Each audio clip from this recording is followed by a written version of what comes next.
Hello, if we haven't met before, I'm Catherine.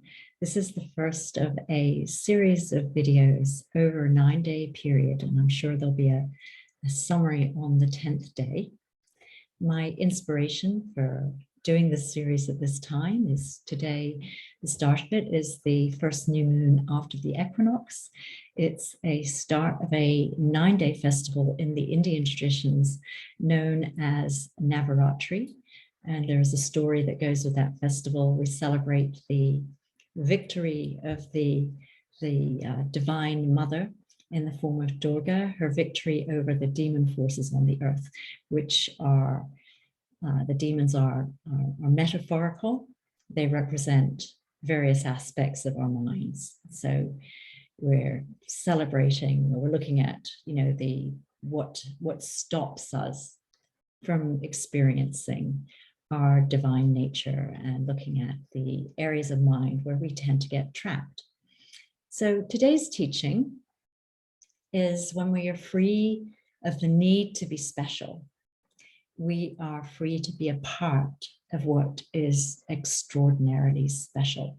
So how this relates to the story, which I will tell you tomorrow, the story, I'll go into that in detail tomorrow.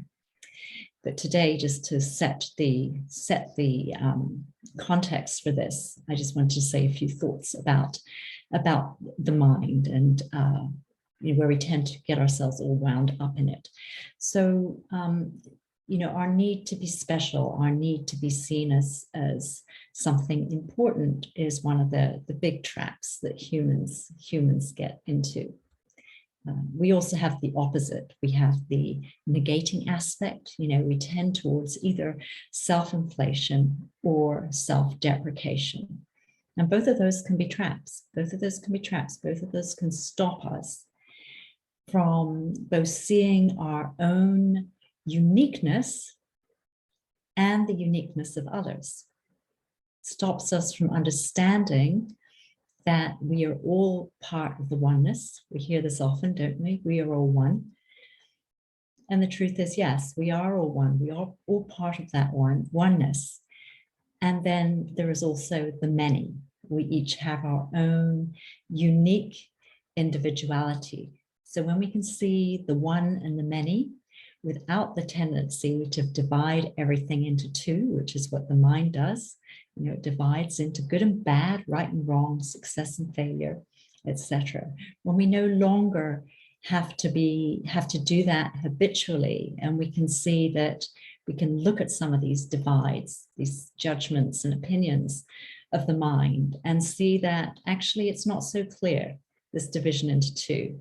There's actually a huge spectrum of energy.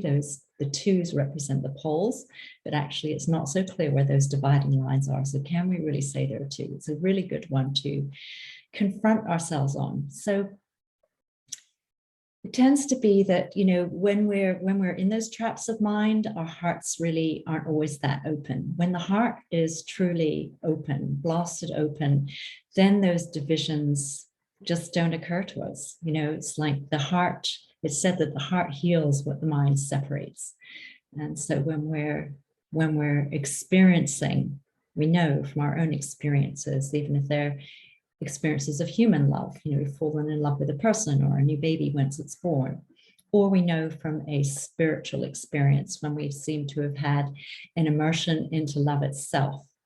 And that's when duality collapses and we see everything as oneness. And in that experience, we understand we are free of the need to be special, but we are a part of what is extraordinarily special. So that is today's teaching. And tomorrow, I would like to tell you the story of the goddess Durga, the divine mother in the form of Durga, what she represents, and her 9-day battle to sort of defeat the demon forces on earth, and how we can use the story to see how we unravel these traps in our own minds to experience more frequently or more fully that experience of being part and fully connected to what is extraordinarily special. Lots of love. Have a lovely day. Bye-bye.